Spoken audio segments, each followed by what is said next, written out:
Hello, magandang araw. For our today's YouTube tutorial, i-discuss natin ang isa sa mga computerized accounting system sa market. Ang tawag ay TaxBase or short for Taxation and Bookkeeping Automation System in Excel. So, ang title ng ating discussion ngayon is Mastering TaxBase, a Comprehensive User Guide. So, nahati ito sa dalawang parts. No? Part 1 about non-financial database and books of accounts. Then later video, yung part 2 naman, is about tax compliances, reporting, and error handling. So, developed by Panelo Accounting and Management Advisory Services. So, let us proceed. So again, ano ba yung tax base? So, short for taxation and bookkeeping automation system in Excel. Isa sa mga accounting information system. So this is designed or developed by Panelo Accounting and Management Advisory Services or PAMAS, solely intended initially for their clients' engagements.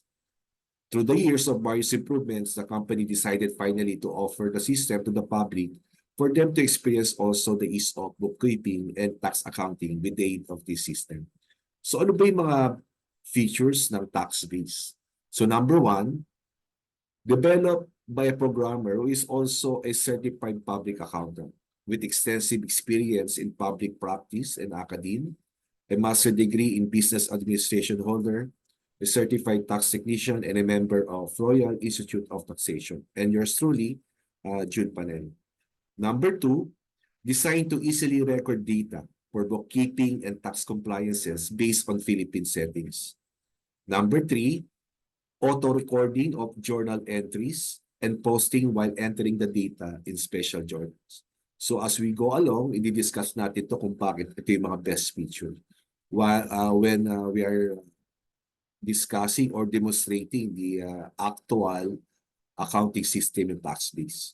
So number 5 or number 4, auto-generating financial reports such as account receivable, accounts payable, trial balance, financial statements, and others. Per month ba yan or quarter or annual? Then pang-5 is auto-generating BIR returns. No? So as reference only, kasi gumagamit tayo ng EBIR form or EFPS. So yung mga data, gagayahin na lang natin coming from the generated BIR returns from the system, no? For EBIR form and EFPS submission. Number 6 is auto-generating e-submission files. Yun, meron din to, nag-auto-generate ng mga e-submission files like yung SLS, SLP, yung SOUT, yung QAP. No? Tapos pwede siyang mag-generate ng DOT files. So ang gagawin na lang natin is to use the yung mismong BIR relief if it is SLSP or yung ALPALIS data entry, no? Yung verification lang yung ating gagamitin doon to make it sure na verified yung mga data. Then, saka pa natin ilalagay or isasubmit through e-submission email. Then number 7, design with comprehensive system controls or yung application controls with the use of macro programming. So, and number 8, ito po yung EOPT, no? Ease of Paying Taxes Act Ready. So yung mga changes dahil sa enactment of Ease of Paying Tax Act. So nabago ito, actually na-revise yung system namin para lang mag-adapt dito sa EOPT.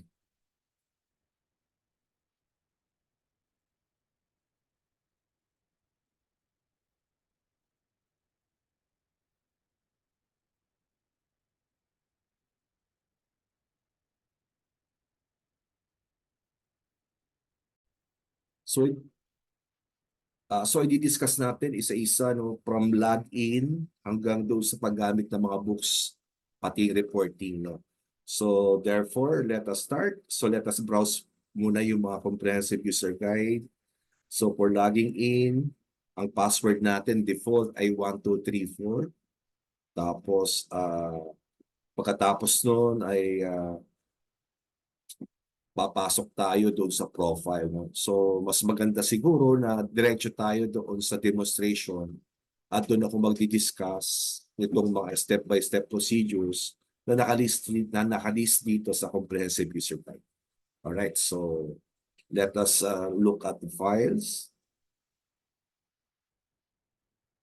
Okay, so nakasave siya sa Drive C sa akin.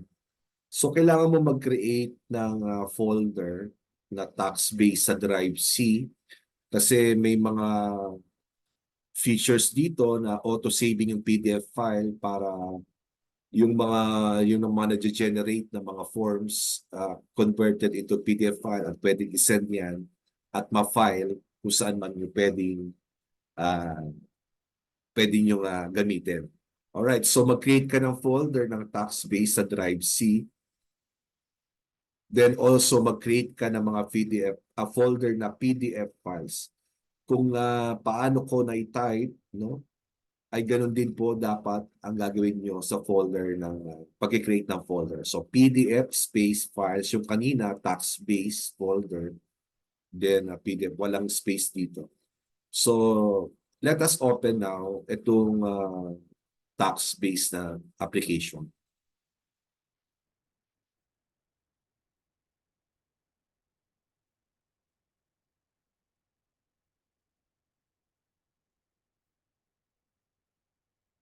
Okay.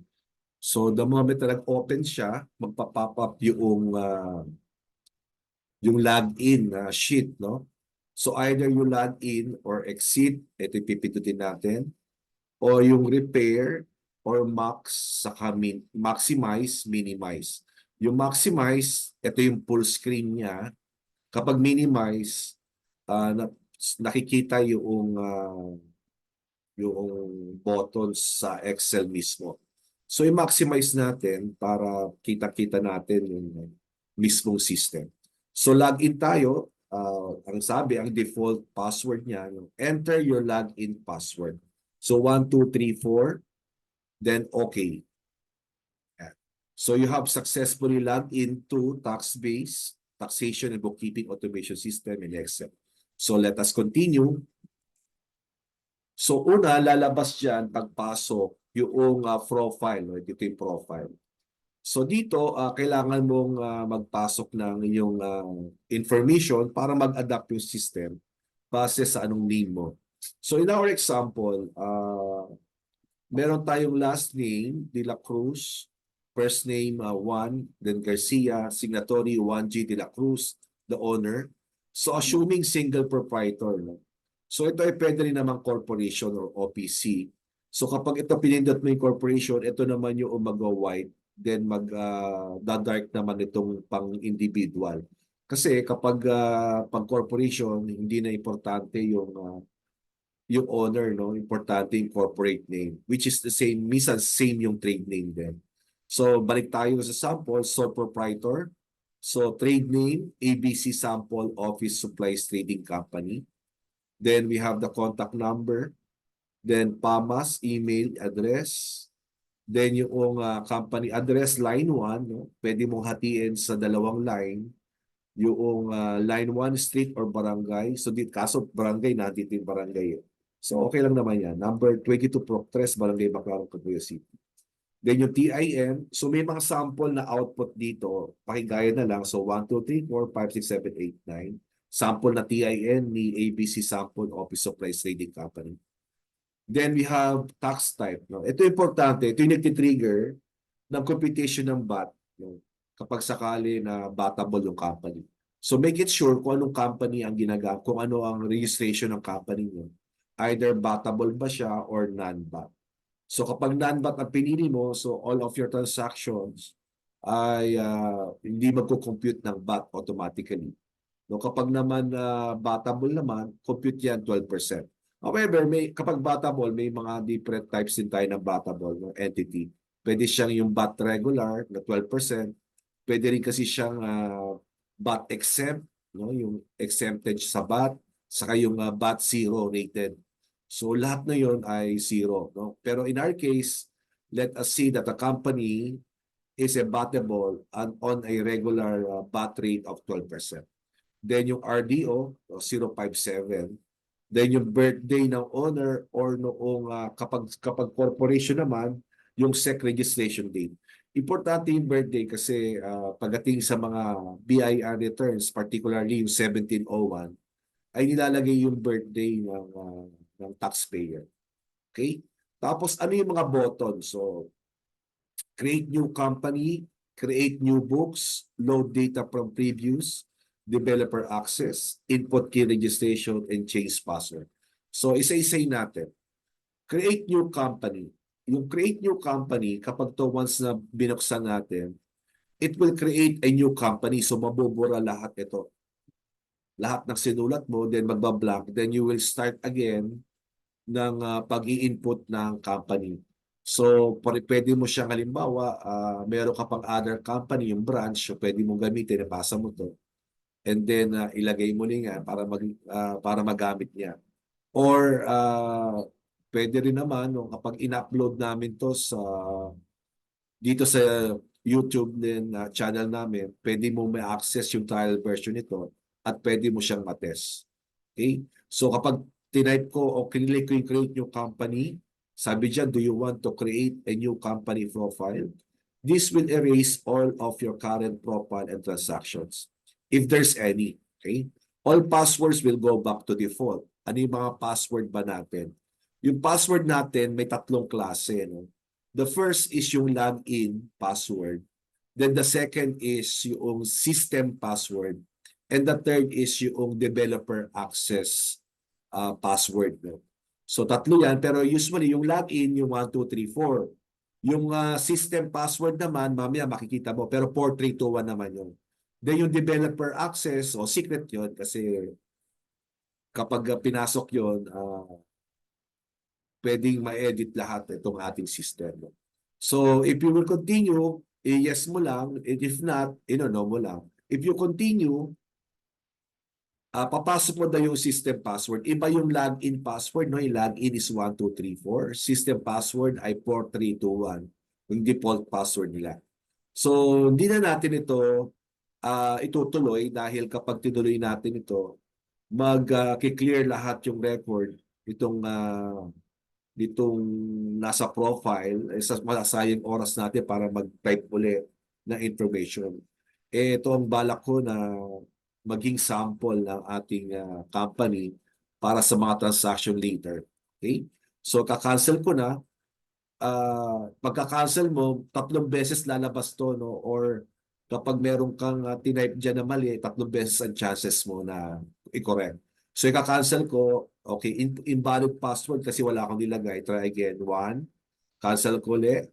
Again, then cancel ulit. Incorrect password na. Enter too many times. Try again later. So, mamaya na uli siya. Okay, so okay na natin to. So, yung create new books naman, no? Ang create new books, i-erase niya lahat ng financial database. Yung mga record in transaction natin, na mapinasok natin. Pero yung mga non-financial database, hindi niya tatanggalin. Only those financial database, yung nasa mga books of account. Tapos, sabi dyan, in your current books of account, to create a new set of records. So, mabablanko yun. Back to zero tayo ng mga transaction. So, be sure that you have saved this file before you continue. Are you ready? So, bale, before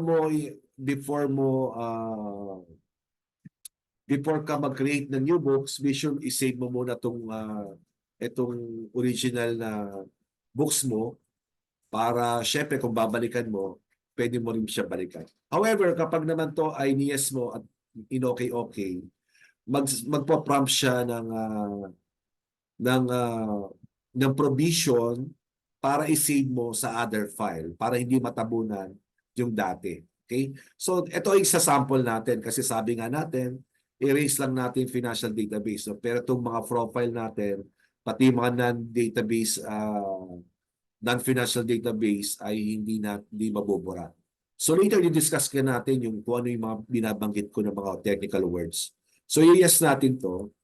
Then again, mag-ano siya ng pa-prompt ng system password. So 4321 yung system password niyan. To proceed, so okay natin to. So makikita mo siya medyo matagal ng konti. So umiikot yung cursor ko dyan. So ang ginagawa niya kasi dinidelete niya na yung mga transaction na dati. Tapos magpa-pop up ng isang system or ng prompt para sabihin na okay na to. So usually mga 15 seconds or 20 seconds. Yeah.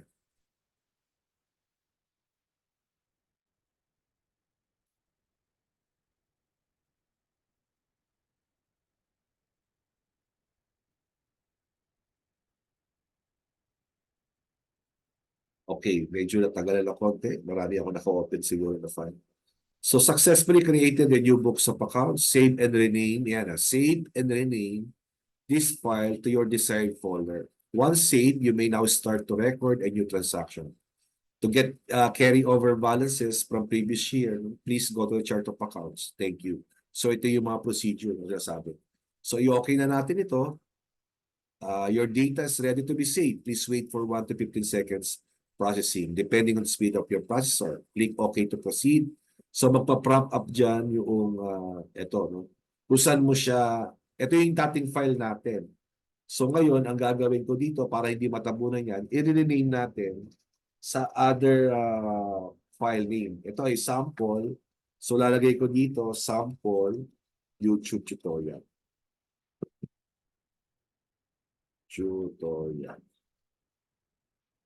So yan ang magiging file name ngayon natin. So para hindi matabunan itong isa. Okay, so save ko na. So yun, nakalagay na sa taas, sample YouTube tutorial. Pero nag-save pa siya. Alright. So tapos na siya. So ito yung information. Yung load data from previous, from previous version.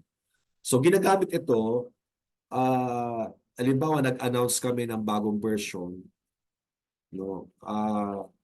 I-upload namin o i-share namin sa inyo yung bagong version. Pag open nyo yun, pipindutin nyo yung load ito, itong load data from previous, yung bagong version. And then, magpa-prompt up doon kung ano ang file ng dati. No? I-select mo lang yung file ng dati, then i-okay mo lang siya. Then yung file noong lumang version, lilipat dito sa bagong version.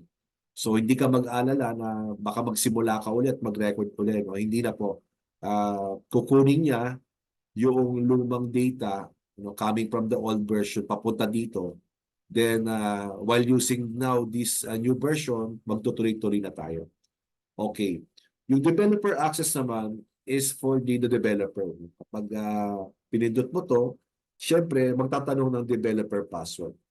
At syempre, hindi ko siya isi-share. Okay? Para lang sa mga sakali may troubleshooting, so dito namin siya pinapasa. Okay, so tatlo ulit ito, no? To cancel it. Alright. Yung input key registration,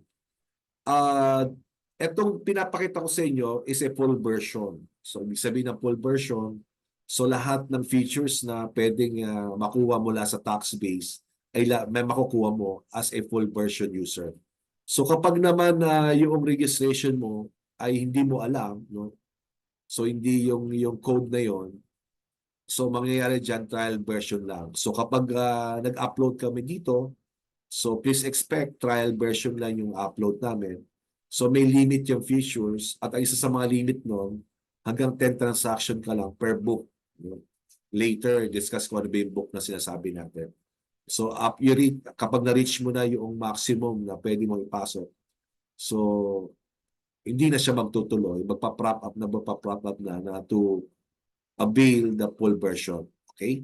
So input key registration, so pag ipipindutin mo lang yan, so ganito yung example ng na binabasa namin. So sila nag-avail ng full version. So 8 digits siya, merong hyphen sa gitna. So ito yung papasok natin. So kapag mali yung, halimbawa, tanggalin ko itong 9. Kapag in-okay ko, ayan, the product key you have entered did not match your profile. So please contact the developer to address the issue. However, you can proceed to transact on trial version basis. Click OK to continue. So magiging trial version na siya. at limited na yung mga features nito, no? So, input natin yung full version. Tinanggal ko lang yung 9, said okay. So, thank you for availing TaxBase. You can now enjoy the full version of the system. So, for our purposes of demonstration, so pakita ko sa iyo ang full features nitong system. Then, okay. Yung change password naman, so pwede mo siyang palitan yung password. Ang default, tingnan natin, change password. Pero siyempre, yung system password, ang default niya yung 4321, pabaliktad. Yan. So makikita mo, yung login password ay 1234. Tapos yung system password is 4321. So pwede mo siyang palitan, wag mo lang magsisimula sa 0. Ano ibig sabihin ko? Kuwari, 0126. So lalabas sa system 216, pero ang iniisip mo 0216.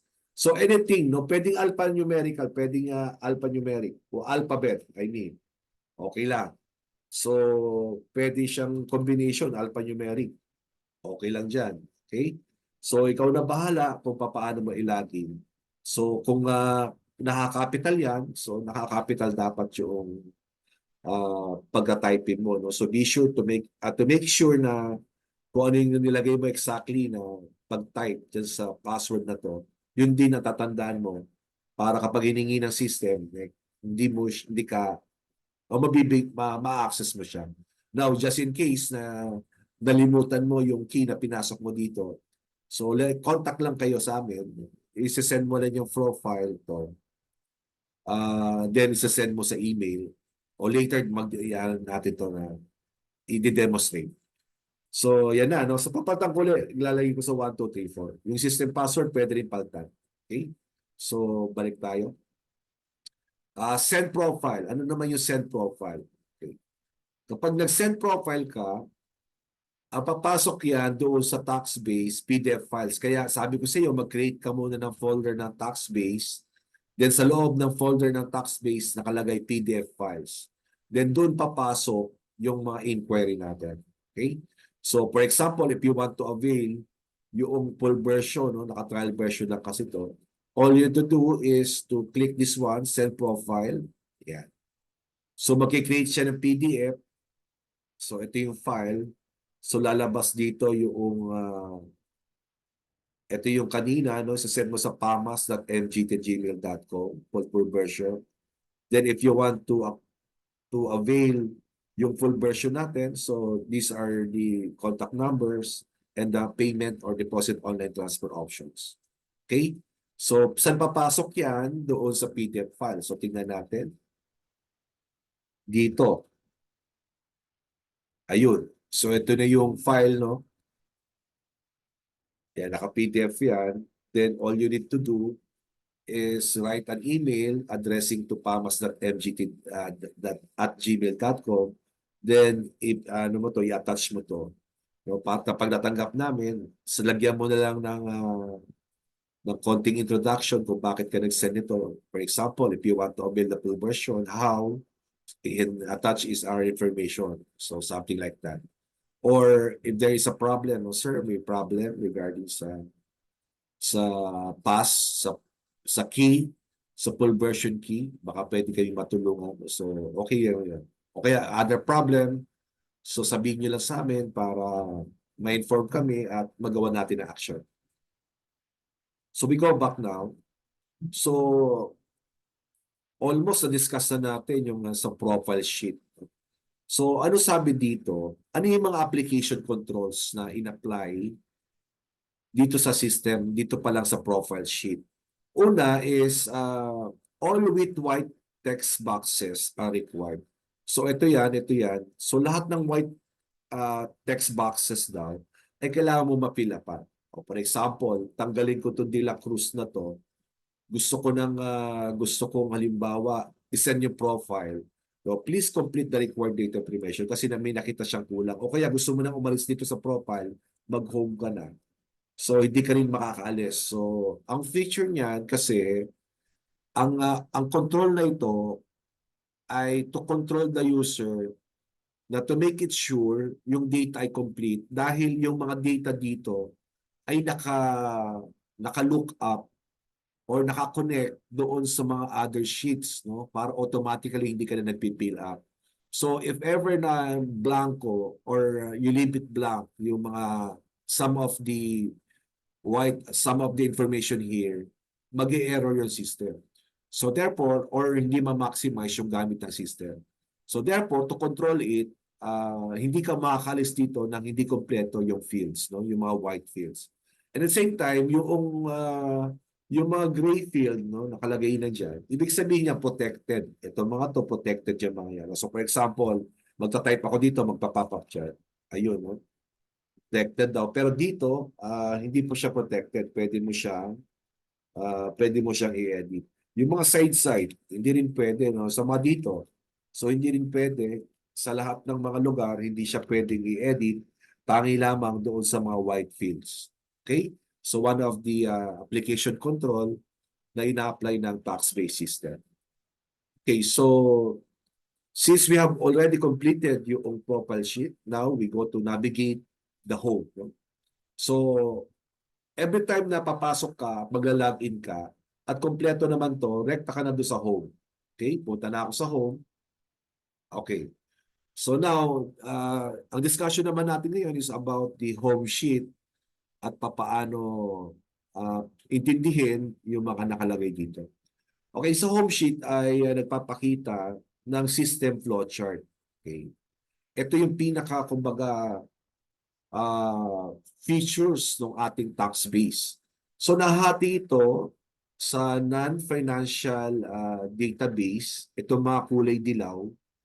So ito rin yan, yung navigation button sa taas na kung saan pwede ka mag-navigate ng mga sheets. Okay, isa-isay natin mula sa taas. Ito nasa home ka ngayon. Yung profile, ito yung kanina natin pinanggalingan.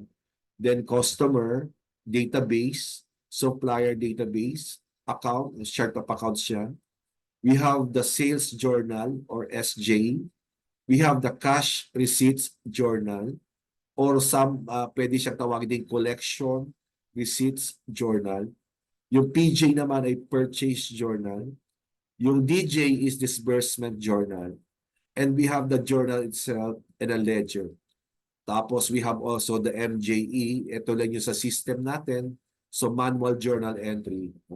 Since na ang system natin ay automatically nag-create ng journal sa ledger, every time na nagpo-post tayo dito sa mga books na to, sometimes may mga transaction tayo na hindi pwede ipasok dito sa 4 na books na to. Na kung saan ipapasok lang natin through manual journal entry. So nagmamano-mano.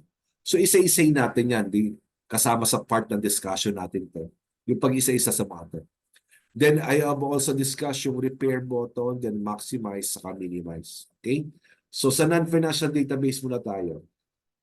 Kapag sinabi natin non-financial database, database ito na kung saan hindi nakaka-apekto doon sa financial transaction ng recording.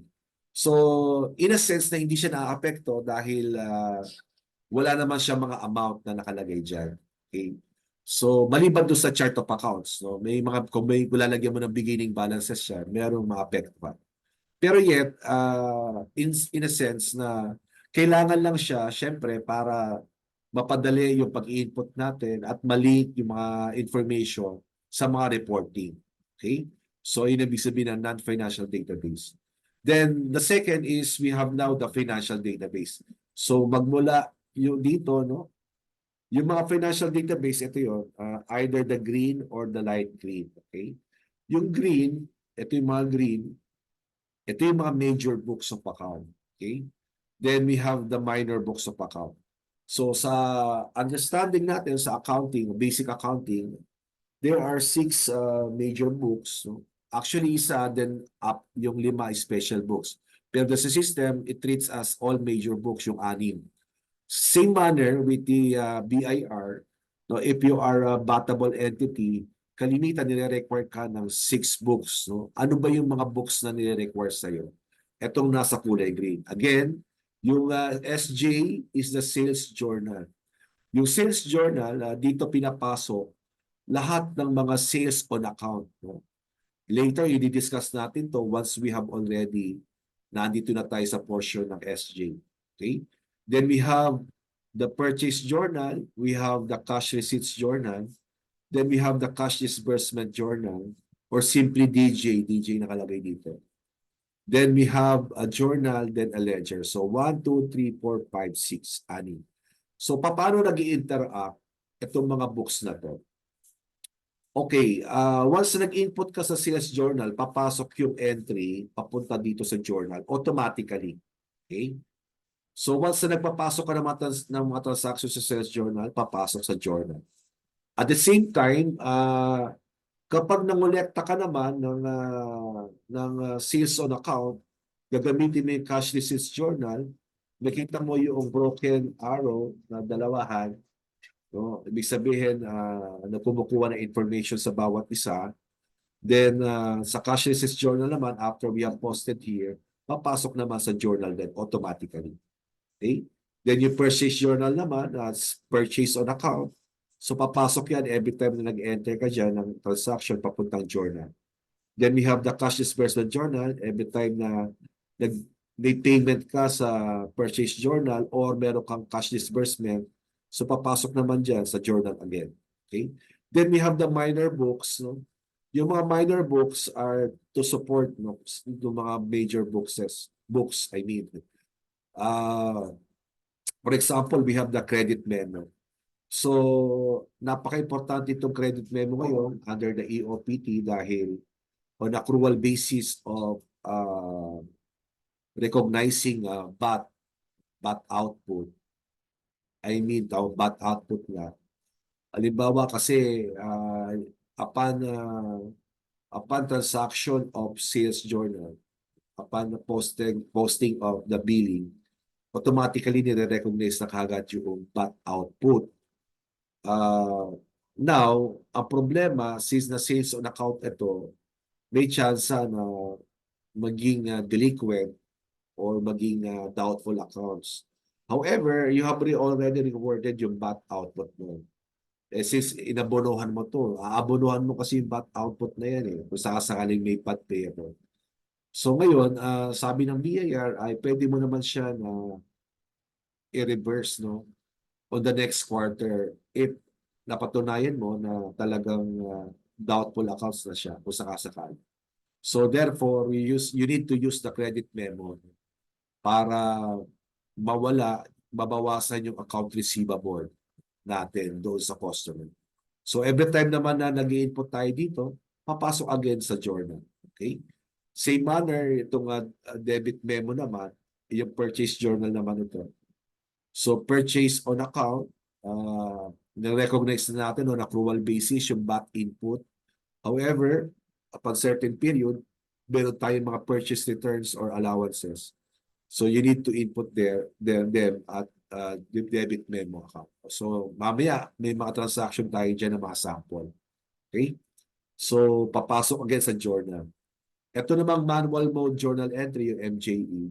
So kapag wala sa apat na yan, 1, 2, 3, 4, 5, 6. No? Kung wala dyan sa 6 na nandito sa paligid niya, pwede mo ipapasok sa manual journal entries. Tulad halimbawa, yung payroll, yung depreciation, yung mga remittances ng SSS Pag-ibig, automatically meron dyang choices para hindi ka na mahirapan na mag-entry.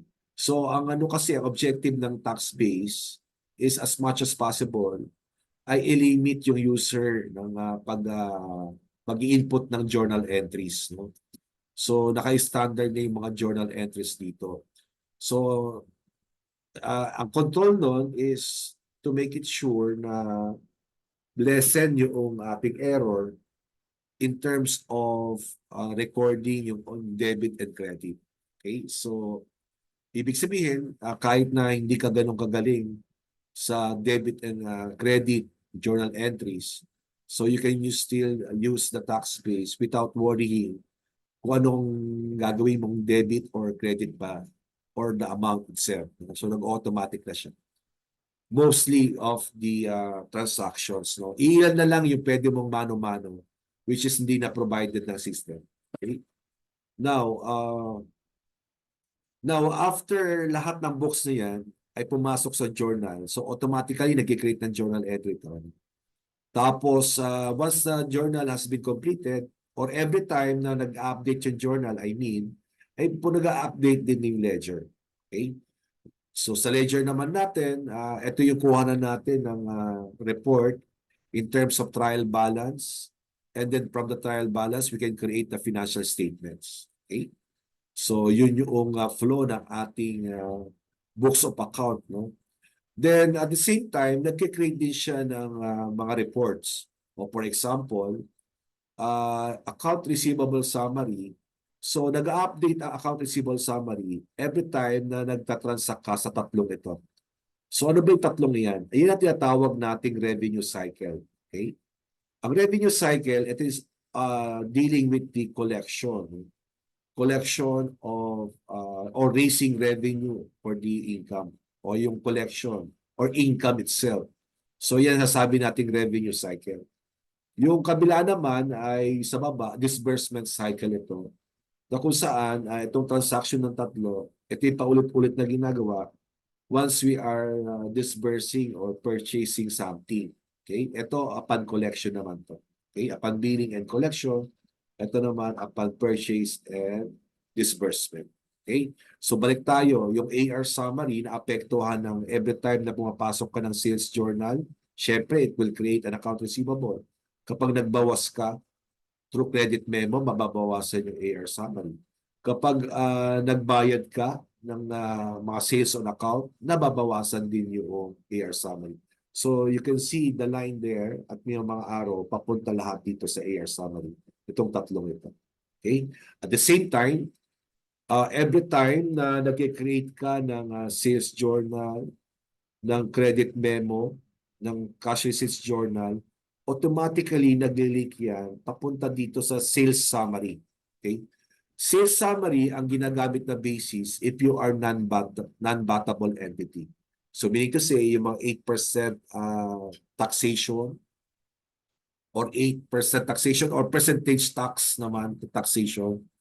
So using the 2551Q, ito yung basis niya. Then once na pinindot mo to, it will prompt you to the 2550Q na form. Ang ipiprint mo na lang yon, gagayahin mo siya kapag mas na pinapasok mo na siya sa ABIF form or at the EFPS. No? Now also, itong sales summary ito yung nagiging basis naman para sa taxation naman or sa income, I mean the financial statement, particularly sales. At ito yung magiging basis naman kapag nagko-compute ng 8% taxation. Okay, with 1701A. Right? So, if ang company naman is battable, no? Yung epekto ng sales journal, credit memo, at cash receipts journal, pumapasok yan sa BAT output. Okay? Then it will create SLS, Summary of List of Sales, na kasama sa attachment kapag nagpapasa tayo ng 2550Q per quarter. Okay? So, nag-create na siya, pipindutin mo lang yan. So, lahat ng transaction mo na naka-apekto dito sa revenue cycle na yan at yung BAT output ay mag-release dun sa Summary of List of Sale. Then, pwede mo doon mag-generate ng DAT file. Then, yung DAT file na na-create natin, you can validate it now to the BIR relief, yung system ng BIR. So, at the same time, yung sa disbursement cycle naman, ay yung tatlo na to nakakapektuhan, yung tatlo na box na to ay naapektuhan naman yung accounts payable summary. Either nag-increase, either nag-decrease. So at the same time, kung battable entity ka, ginagamit yan sa source ng BAT input. Okay. So automatically, pumapasok sa BAT input. Then papasok naman sa summary of list of purchases under SLP, which is also needed as attachment while doing the 2550Q. Okay? So now, the BAT output and the BAT input, i-compare, kung positive siya, mas malaki ang output, it will become a BAT payable. However, if it is if the BAT output is less than the BAT input, it will create a negative BAT credit. So a negative, so therefore, it's a BAT credit, which will be reflected also dito sa 2550Q, whichever is the case, maybe. Alright, so, okay na tayo sa portion dito. Sa pababa naman, O dito muna, cash receipts journal. Okay. Every time na nakakatanggap tayo ng collection at meron tayong withholding at merong withholding na nagawa yung ating customer. So supposedly makaka-receive tayo ng 2307. At yung 2307 na yan ay automatically pumapasok sa SAUD every time na pinapasok natin sa cash receipts journal. Yung summary of ALPA-LIS of withholding tax agent, tax. Okay? Then also meron siyang summary sa Excel. Okay? So importante itong SAUD na to dahil attachment yan sa mga 1701 natin. Okay? At ito ay creditable sa kasakayan. Now, on the part of disbursement, every time na nagbabayad tayo, okay, if we are required to withhold, so mag-i-issue tayo ng 2307. Ito mag-receive sa part na to kasi yung customer ang nag-withheld at bibigyan tayo ng 2307. Dito naman tayo ang nag-withheld as a customer ng supplier natin. So therefore tayo ang mag-i-issue ng 2307. So sa system, automatically nag-create yan ng 2307, which is can be sent immediately to your supplier. No? At the same time, syempre, kailangan mo rin yan ng ipasok sa QAP, no? Sa sakali. So sa QAP naman, automatically naman yan nag-create na every time nag-issue ka ng 2307, automatically nag-create doon sa QAP ng quarterly ALPA-LIS of payees na kung saan ay nagiging attachment naman siya or support nitong 1601 EQ na ginawa natin na withholding tax expanded quarterly. Okay. So, pwede siya automatically gumagawa ng 0619E as reference lang po. No? Hindi ito mismo ipapasa sa biyaya, kundi yung reference lang. You need to input the data to the EBR4 and EFPS. But in our case, it will be easy because we have already a reference at pagagayahan ng mga data. Okay, then we have the 1601 EQ, then we have the 1604E for the annual. Wala lang dito yung final tax, yung 0619F. Sa final tax naman, yung sa mga royalty, something like that. So, maybe on other version, ay lalagyan natin. But ito na kasi most common na withholding na ginagawa natin yung expanded. Aside from the withholding tax compensation. Okay, under the withholding tax compensation naman, nakirate 1601C, 1604C, then the 2316. So, itong portion na to ay actually yung 1601 sila sa 1604C as a reference. However, yung 2316, yes, nandito na rin sa system na to. Pero you need to input that mismo doon sa ALPA-LIS data. Okay, so meron tong lumalabas para sa DAT file na pwede mo siyang i-validate para yung 2316 ay may create talaga at may pasa sa e-submission. Alright. So ano pa ba? Okay, so ano ba yung legend niyan? As we have discussed, yung green, yung mga major books or financial database. So yung mga financial database, yung kanina non-financial. So yung financial database, dito na pumapasok yung mga financial transaction. Kaya sinabing financial database. Yung mga non-financial database, yung mga dilaw, okay, as a support to the recording of data. Okay, yung BIR returns naman, nasa violet. Ito yung mga returns. If you ever click mo yan, ay pupunta yan on a certain corresponding title of the buttons. Then also, we have the orange. These are the reports. Yung green arrow, yung book linkage, kung paano nag-interact or linkage ng bawat book sa isa't isa. Then yung orange broken arrow, ito naman yung data transfer. Then we have the groupings, yung makikita mong dilaw, group. Alright. Ito non-BAT, ito batable, revenue cycle, then disbursement cycle. Okay. So yun yung pinaka-summary, no? ng papaano gagawin o ang ginagawa ng tax base sa mga transaction. Now, we move now, isa-isahin natin yan, no? We move now to the non-financial database. Paano siya mag-input. Okay, then later dito sa mga books of account. Okay, ito yung kino-cover ng ating part 1 ng video tutorial natin. So, since we have already done with the profile, we go right away to the customer. So, kiklik natin yung customer. Pwede kang mag-click dito. No? Kung wala sa taas, sa navigation button, you go back to the home.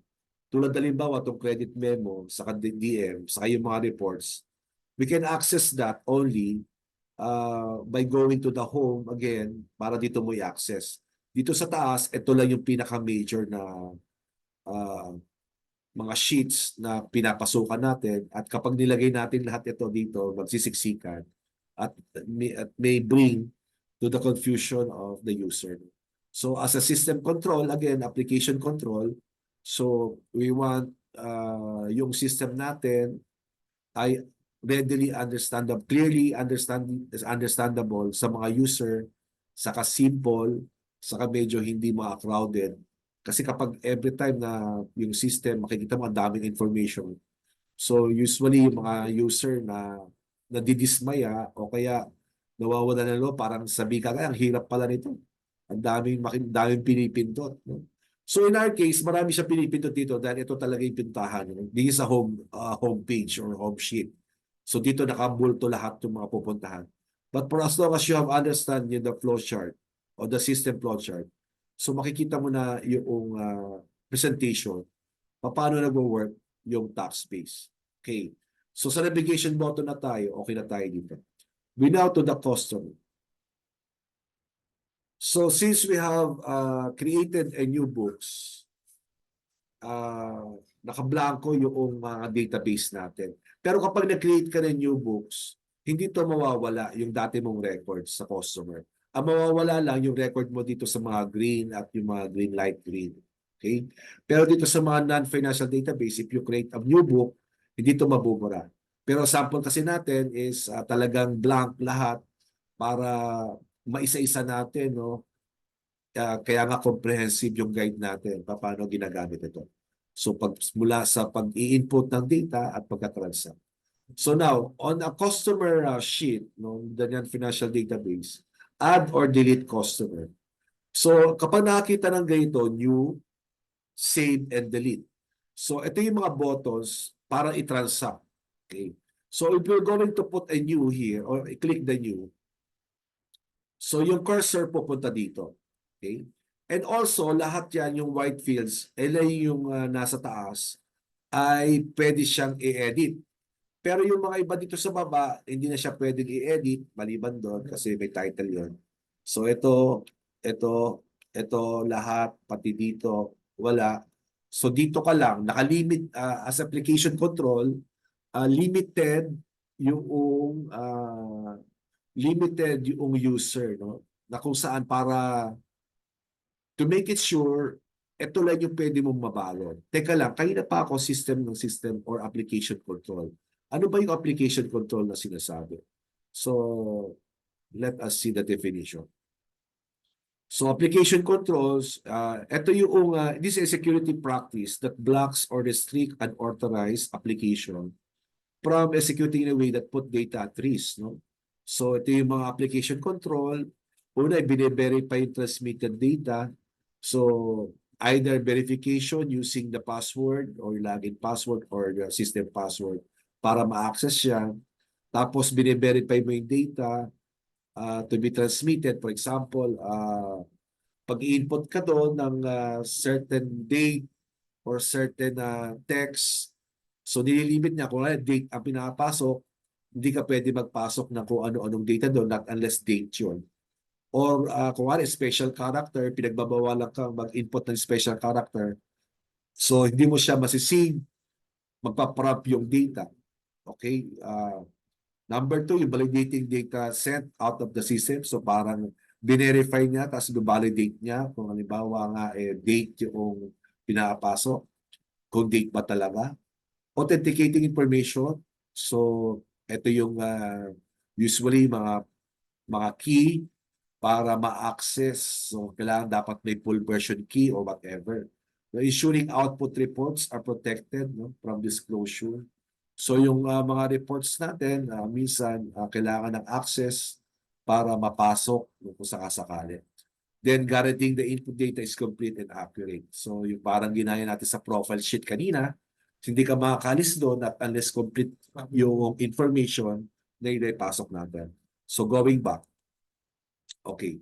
So kasama sa mga dinidiscuss natin yung application controls dahil we want those students from the BSA under the accounting information subject or audit in a system environment, audit in a computerized information system, ano ba yun? Audit in CIS environment, kaya audit in a information system environment. Depende sa title ng subject natin. So I want them na makita through a demonstration paano nag-work ang isang accounting system. At the same time, makita nila yung application control na to make it sure yung user ay makapagpasok at mababalidate yung mga data.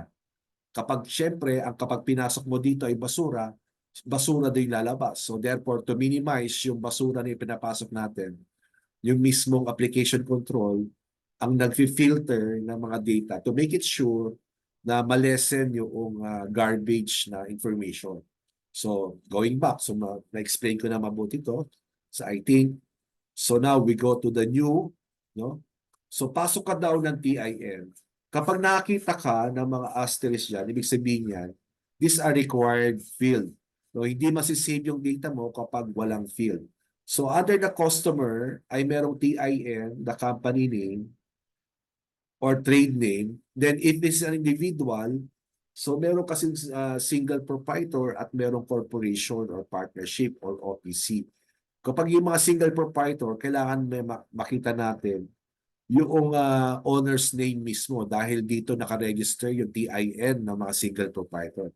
So importante na mapilapan mo yung owner's name, yung surname, first name, middle name. However, if it is a corporation, you can leave it blank. Okay? So magsisave yung system if it's identified as a corporation. So dito naman yung number of barangay or city or municipality. So maliit lang yung data. So kalimitan kasi importante lang dito yung town na o kaya city, then province na kaagad. Then yung battable sales, no? If it is a battable, mamimili ka dyan kung anong klaseng battable yun. Na type. Okay. So again, balik tayo ulit. Magkapag nag-nyoko, nandito yung cursor. Kapag nag-nyoko, pupunta sa cursor ng TIN. So magpapasok tayo ngayon. So let us see 001. So I am encoding random accounts, no? Random TIN, random information. So 1, 2, 3, 4, 5. So usually ito yung set ng TIN, no? Tatlo, then 5. Okay? So ipapasok mo dito. Ayan yung format. Okay. The company name, for example, corporation mo na ipapasok natin. So, randomly, ilagay natin na XYZ Corporation. Then surname, hindi na kailangan since ito ay corporation. Then, kunwari, nakalocate to sa Cabuyao City, then Laguna. So, nasa iyo na yan kung gusto mong kompletohin. But in our purposes, demonstration purposes, ay hindi natin kukompletohin. Simply basic information lang. Since we are battable, no? Nagtatanong siya kung battable sales ba yan. Okay. Ganito, babalik ako doon sa profile. Papaltan ko itong battable, gagawin ko na siyang non-bat. Okay. So, I'll go back now to the customer. Kaya lang hindi ko na save. Napansin mo, nag-automatic non-bat at nag-gray parts. Ibig sabihin, nakalock na yan. So every time na nagbebenta ka as a non-batable entity, hindi ka pwedeng mag-charge ng bat. So nakalock na yung system, pinagbabawalan ka maglagay ng bat kapag non-bat ka. So kapag bumalik tayo sa profile, i-switch natin sa batable. Balik ulit tayo sa customer. So automatically ano siya nagsasuggest no ng anong klaseng type siya. Syempre battable sales siya. Pwede rin siyang battable sales to government if government yung customer. Kapag naman zero rated, kapag yung company is zero rated, then BOT exempt kapag BOT exempt naman yung company, then non-BOT naman kapag non-battable, company tayo, no? So ngayon, battable sales tayo no, kung sakali. So automatically kapag nag-new ka, battable sales yung papasok dyan by default. So balik ulit tayo, 001, randomly, gagawa tayo ng number. So 1, 2, 3, 4, 5. Then we have XYZ company or corporation. So surname wala. So Cabuyao City. Then we have the Laguna. Simple lang to. Wala hindi natin pinapatagal pa. Wala ng contact number dito ng customer natin. No? Simply purely for financial accounting recording na to. To make it simple at lessen yung mga field na pinapasok natin. Then we have to save it para pumasok dito sa record sa baba. Ito yung data listing, no? Customer data listing. Kapag save natin to, papasok dito sa baba. So click ko na yung save. Ayun. New customer has been posted successfully. So pumasok siya dito. Okay? So again, magpapasok ulit tayo, no? Randomly. Magpasok naman tayo ng sa tingin natin ay hindi single proprietor naman. So I'm selecting or encoding random numbers. Then para to. Kunwari is Aling Luz.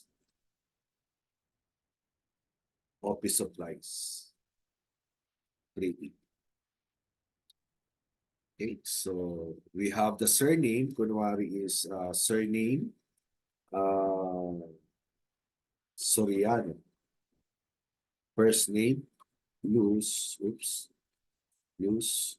Then middle name is a Concepcion. Concepcion. Then ito ay kunwari is Santa Rosa City, Laguna. Okay, ito. Tingnan natin ha, kung masasave siya. So, sabi dito, no, do not use special character when encoding from company name to province. Okay. Ito yung mga special character na question mark, comma, period, asterisk, slash, equals, plus, percentage, enye, etc. So once saved, you can no longer edit the file, but you can delete it if no transaction has been made text. Okay. So, every time na nagpapasok tayo dito, ibig sabihin, hindi na natin ito may edit. I-delete mo na lang kung sakaling gusto mo paltan. So ngayon, i-save ko na. Oops, special characters such as ganun-ganun daw are prohibited. Ayun, no? May Santa Rosa kasi may period. So wala. So paano yan? Hindi na tama yung information kasi talaga may period yung Santa Rosa. So ang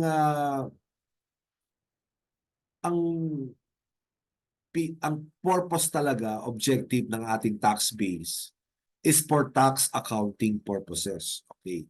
So since na in terms of sa alpha list, no, paggagawa ng mga alpha list, yung mga summary place of sales, SLS, kapag nagpapasok ka doon ng data, ay nag-e-error yung nagkakaroon ng sa validation, nagkakaroon ng error kapag nagpasok ka ng special character. Now, to make it sure na hindi natin yun ma-experience, so ang ginawa as application control ng system, pinagbawal niya i-save kapag yung information containing special character. Okay, so si-save ko na. Okay, yun, pumasok. Your customer has been processed in alphabetical order below. Thank you. So this is also application control na kung saan nagpa-pump sa user kung natapos na or successfully yung kanyang command mula sa system. Okay, di okay natin. So far, nagiging dalawa na yung information natin. So dagdag pa tayo, new. So ganun ulit, no? New, save, then delete. Then halimbawa, etong XYZ Corporation, sabi natin, pwede nating i-app to, no? Ito using app, para pumunta dito sa kabila. At pumunta sa taas, siya rin pumunta sa taas. So i-app ko lang. Ayan. So pwede mo siyang i-edit, ito lang, batable sales. Pero itong mga information dito, pati yung mga name, hindi mo na ma-edit. Pwede mo siyang i-edit to. Halimbawa, itong XYZ Corporation, kunwari lang, no, ay isang government. So therefore, paltan mo, ay nagkamali. Kasi by default kasi yung VAT sales, di ko na-select yung government. So save ko na uli. So mag-override yun, mangyayari, ito na. Napaltan, naging sales to government na. So ibabalik ko na uli, halimbawa, babalik ko, gagawin yung batable sales. Etong sales to government na to, hindi mo kasi dyan ma-edit no, right away. So kailangan mo siyang i-up muna dito, no? Para dito, tapos dito mo siya i-edit. So for example, babalik ko sa batable sales, pansinin mo itong sales to government, kapag sinave ko, mawawala, mapapaltan ito. From sales to government, magiging batable sales. So save ko na. So sabi niya, nag-exist na daw yung customer name. Ito nga, yung XYZ. So anong gusto mo bang gawin? Override mo ba yung changes? Yes. Or changes have been posted. So therefore, ay nakita mo, batable sales. So napalta na. So every time na gusto mo magbago, up mo lang. Pero again, mababago mo lang itong batable sales na to. Sa sobrang bilis mo kasi, by default kasi batable sales, sometimes hindi pala siya batable sales. So, for example, simbahan yung or ano ba, halimbawa, nasa PEZA yung customer mo. Tapos nag-present sila ng they are zero rated. So therefore, even though you are a batable entity, hindi mo siya matcha-charge ng VAT. Gagawin mo, si-switch mo to sa VAT zero. Okay? Para yung system hindi mag-add ng 12% upon billing to the PEZA entity. Yung PEZA, Philippine Economic Zone Authority, they are zero rated VAT. Okay? Sale to the PEZA is a zero rated. Okay? So balik natin again. So add pa tayo ng isa. So new, para i-delete naman natin, di pa natin nakikita yung delete. So again, randomly,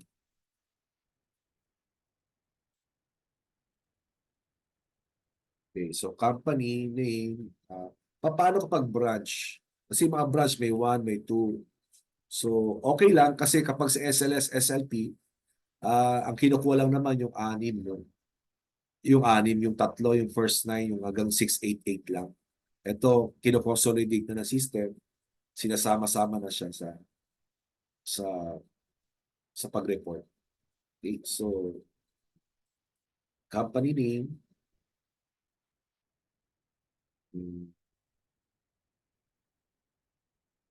another single.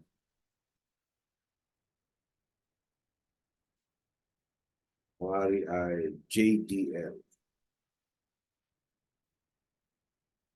Merchandising. Hindi ko alam kung meron niya, pero randomly lang yan. Okay, surname is DL. L na lang. L. Lapas. Surname. Julie. Middle name. De Guzman. O kaya, sige na. Kaya, JDL. Then, a number ay, kunwari naman ito ay Binyan City, Laguna, then save. Okay, so kapag walang error, magpo-proceed siya sa pagre-record. So again, makikita nyo dito at kapag napuno to, meron siyang blue, white, blue. So para madali natin siya makita. Then automatically rin nga pala, every time na nagsisave tayo, ay nag-alphabet, no? Naka-arrange siya alphabetically from A to Z. Kaya AJDX yan. Excuse me. Okay, so I think we have completed yung UN save, delete na lang. No?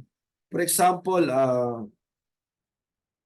i-delete natin itong si JDL. Yung kaka-entry lang natin. Ito lang, alinos na lang pala. So, i-up ko lang. So, para ma-delete yan, i-up mo siya para pumunta siya dito sa taas. Then, delete. So, kapag delete natin, mawawalan dyan sa file. So, delete natin. So do you want to delete this customer? Yes. Ayun. So dalawa na lang yung natira. Okay? So ganoon lang siya kasi. So magpasok ulit tayo ng isa para tatlo yung sample natin na company. So randomly, in the random, ay, maximize natin.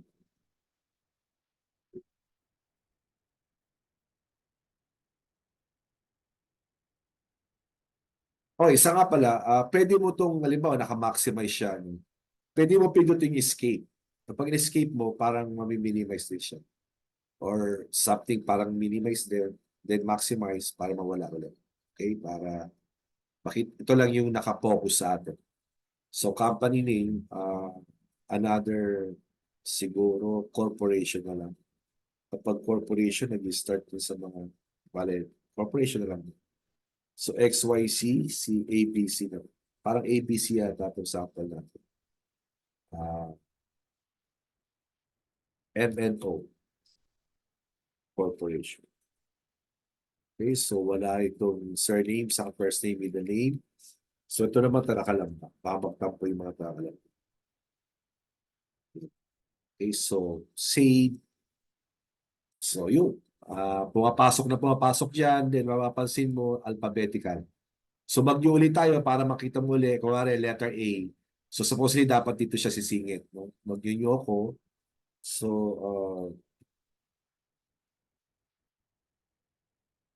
pasok ulit ng random TIN number. TIN, I mean. So, A and C. Trading company. So, ANC Trading Company, ito naman ay, kunwari, siya ay single proprietor. So, I am obligated to input yung surname. So, surname, conception again. Nabura ko na ba yung conception? Nabura ko yun. So, first name is Angel. Middle name is A-N-N. N. Lumbres. Kung ano pumasok sa utak ko. So, this is a Pinakalambasan Taras. Laguna. Okay. So, paano, sir, yung mga A and C tapos may mga N na gano'n? O kaya may N pala ngayon. A and C, parang halimbawa, A and C. So, no obligado ka na paltan mo yung N apprehend, ano ba tawag doon? Paltan mo, ibuuin mo yung word. Kumari, halimbawa, A and C to. So, kapag sinave mo, hindi siya magsisave kasi may makikita siyang special character. So, ang gagawin mo dyan, papalitan mo na lang po ng N, ganyan. Or balik tayo. Sige, wag na natin. Ito na ituloy natin. The A and C. So, save natin yan, may papasok na siya. So, nag-alternate yung color natin. So, pumasok na sa A, pumasok sa alphabetical arrangement. Tama. Ayun. So, that's it, no? So, every time, mag-input ka lang dyan, save and save hanggang sa ilan ba to? Parang hanggang 500 data yata dito. However, kapag dumating ka na doon sa limit, malapit ka na makatapos, magpa-prompt yung system na, halimbawa, may mga customer ka na dyan hindi na ginagamit or wala naman transaction na ipasok mo lang, pwede mo siyang i-delete para to free spaces. No? But I think yung 500 na customers, napakarami nun sa kasakali. Okay? Alright, so we're done with the customer database. We go now to the supplier. If naintindihan mo itong pag-create ng add or delete ng customer, maintindihan mo na rin itong sa supplier. Kasi same ano lang din siya. Same principle. So we have also a new here, then the save, then delete. Okay? So yung save natin, hindi siya magsisave not unless complete yung mga required information. No? Una, pag sinave ko, TIN is required kasi ito, nakita niya blanco. Kapag nagkaroon niya, tapos blanco mo to, kapag sinave mo siya, hindi mo rin magtutuloy dahil blanco naman yung supplier. So, to make it sure na kompleto yung details na ipapasok mo, ito yung system control ng mga non-financial database. So, again, new Supplier naman tayo, no? So, randomly, pinapasok tayo ng mga number.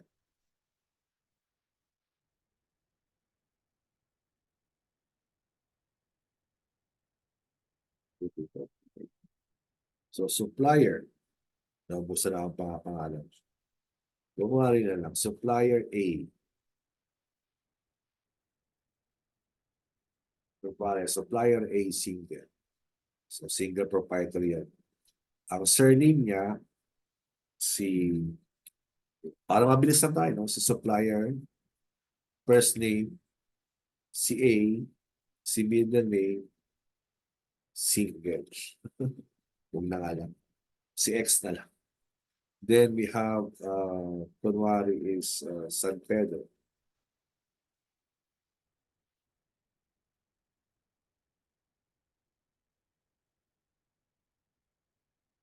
Save. Okay, yung supplier. So, new ulit. Randomly. Maximize. Na-escape ko kasi. So, nandiyan na siya. So, kapag yung cursor mo, no, baba mo yung mouse mo, baba taas. So, nag-hide siya. Kasi naka-freeze paper. Okay? So, mag-renew ulit ako. Pili ulit ako ng iba. Ay, hindi ako naka-numlock. Ayan.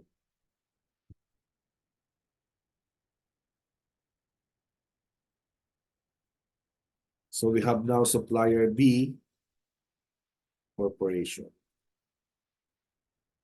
So, si surname wala, number, ito naman ay Taguig City, Metro Manila. Okay, so maximize. Save. Ito naman, automatically, kapag batable ka, by default, ang choices niyan, capital goods is more than 1 million. No? Ibig sabihin ng purchase of capital goods exceeding 1 million. Yung isa naman, purchase of goods domestic. Isa naman kabila, goods imported. No? Yung isa naman, purchase of services domestic.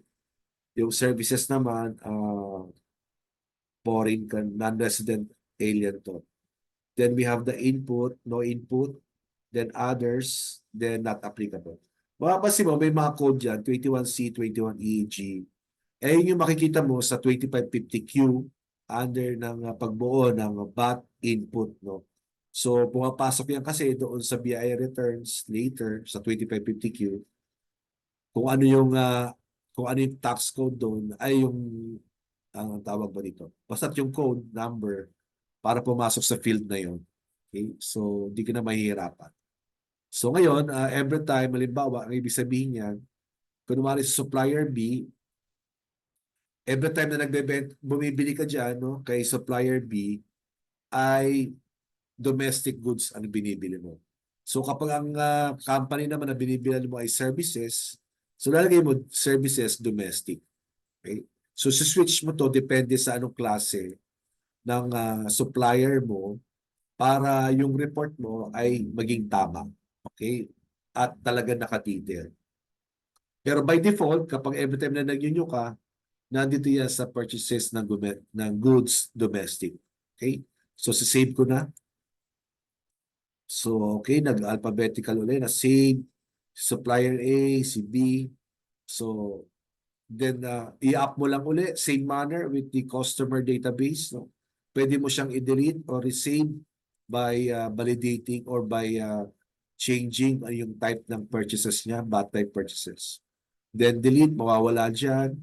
Then if new ulit. So another set of new supplier. So add or delete. So madali lang yan. So ang example natin ngayon ay dalawa lang. Next is yung accounts. No? In terms of accounts, ito na, chart of accounts. So merong mga nakalagay na dito na chart of accounts sa system. Okay? At yung ibang accounts na to ay required by the system na hindi mo pwedeng i-delete. For example, etong petty cash fund. I-up ko itong petty cash fund, pupunta dito. Then pwede ko bang i-delete yan? This account title is restricted from deleting. So, ibig sabihin, ginagamit ng system tong word na petty cash. Kaya hindi mo siya madidelete. Sa mga auto journal entries, ito na yung pinipili sometimes. So, for example, petty cash fund, replenishment, o kaya disbursement or petty cash fund. So, yung account na yan, hindi niya pwedeng ma-delete dahil mag-e-error na sa lookup pagdating doon sa report, no? Kasi wala naman naka-establish na account. So, ang principle nito is kailangan mo maipasok yung mga chart of accounts mo dahil dito ka mamimili kung saan mo i-charge ng mga accounts to create yung financial statement natin, yung mga journal, ledger, at other reports. Okay. So, may mga buttons tayo dito. Again, may get carry over balance. No?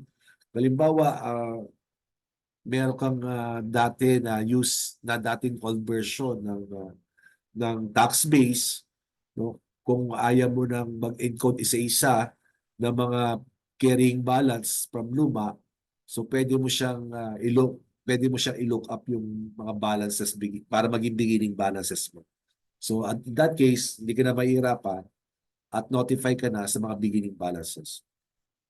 Pero by default, no, lahat ng nakalagay dito ng chart of accounts, kung walang transaction, ay zero siya. Okay? Not unless lalagyan natin yung beginning balance. For example, mamaya na lang. So, same principle din to, new, save, delete, print. However, dito sa chart of accounts, ginaguide ka talaga ng system. Kung ano, may pagpipilian ka lang ng mga fields, no, kung sakasakali. For example, hanap tayo dito ng accounts na hindi pa. Okay? For example, pasok natin ay fuel and oil. Wala pa yata ang fuel. Okay, mag-renew tayo. Okay, yung sinabi ko kanina, ang kinaibahan nito, every time may field, open field, merong drop down. So nililimit lang yung user kung anong pipiliin niya. Okay. Anong group ba daw yan? Is it an asset, liability, equity, revenue, or expense? So in this case, kailangan talaga na accountant. Kung hindi ka or meron kang knowledge, no, understanding sa mga account titles, so pwede mo 'to ipasok. However, kapag wala naman at gusto mong gamitin lang 'to, ipa-set up mo 'to doon sa marunong sa mga accountant. Okay? So sa group, una is asset, liability, equity, revenue, expense. So ito yung 5 major groups ng ating account titles. No? So sabi ko kanina, fuel and oil. Magbibigay tayo example, sa asset na lang muna tayo. Asset. Class. Other ng class ng asset ay current assets sa non-current. So kapag pinili mo yung current assets, bababa dito yung yan ba yung rank and line items, no? Cash and cash equivalent ba yan? Trade and non-trade receivable ba yan? Is it a contra account? Is a short-term investment, inventories, other current asset, prepaid expense? Ayun magiging choices. However, if pinili mo na may non-current, ang magiging choice sa mga rank and file is property, plant, and equipment ba yan? Is na contra account, PPE ba yan? Land ba yan? In operation? Investment property ba yan? Biological asset ba yan? Long-term investment, intangible, or deferred tax asset. So, yun ang pinagpipili, no? So, lipat naman tayo kapag liability naman yung pinag-usapan natin. Kapag liability is either current liability or non-current. Pag lagyan natin current liabilities, sa current liability, ano mga rank line items? Yung trade and non-trade payables, contra account payables, other current liabilities, and provision.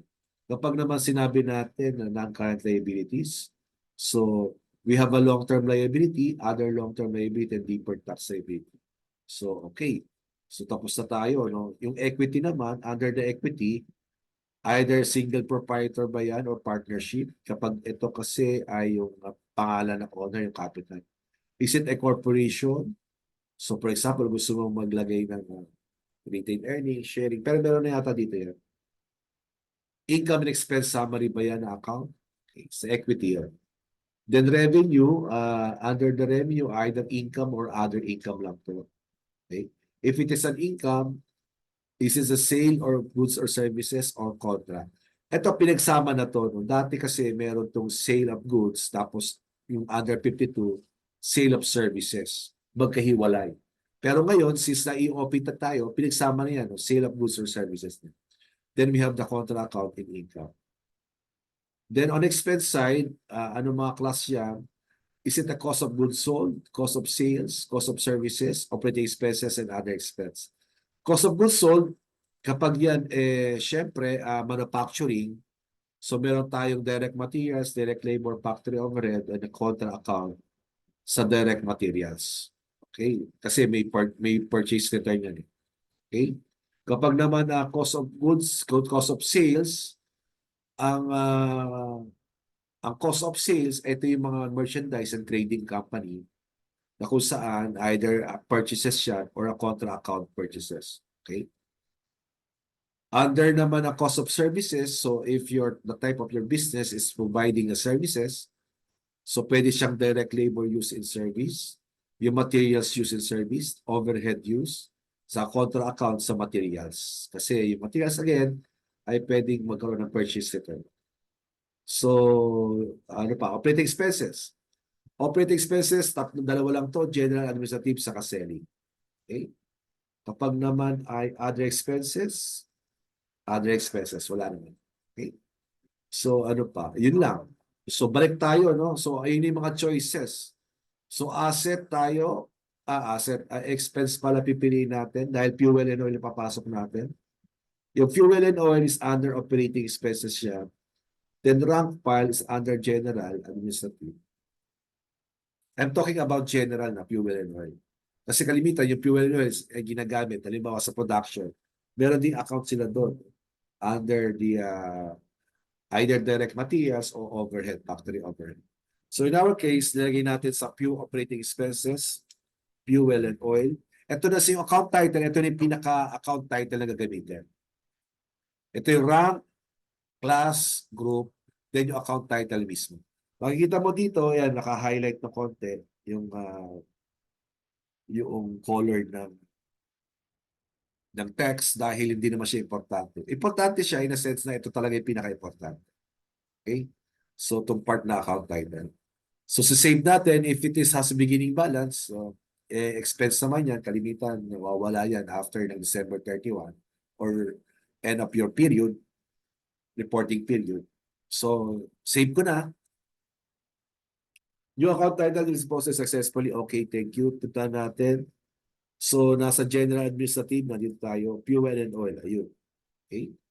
So, account. Ayun. So, mag-nyo ka uli. So, depende kung anong lalagay mo na account sa kasakali. So, para maintindihan to, mas mamaintindihan to if you're ipagpapatulong ka sa accountant mo. So, showing this video para mag-gets niya kung paano kung nag-filter ng mga data. Alright, so that is the new button.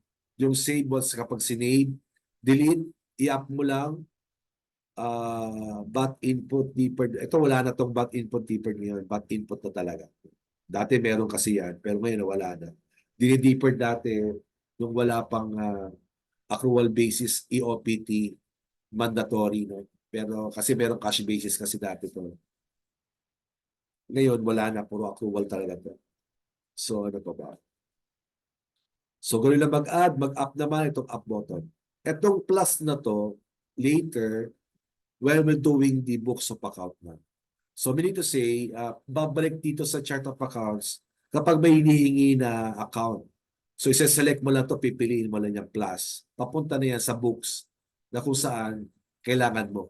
Okay? So, now, let us set up ng beginning balance na para makapag-transact tayo.